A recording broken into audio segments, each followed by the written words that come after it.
أعوذ بالله من الشيطان الرجيم.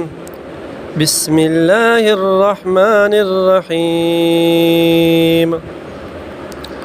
اقرأ باسم ربك الذي خلق خلق الإنسان من علق اقرأ وربك الأكرم الذي علم بالقلم علم الإنسان ما لم يعلم كلا إن الإنسان ليطغى أن رآه استغنى إن إلى ربك الرجعى أرأيت الذي ينهى عبدا إذا صلى أرأيت إن كان على الهدى أو أمر بالتقوى أرأيت إن كذب وتولى ألم يعلم بأن الله يرى كلا لئن لم ينته لنسفعا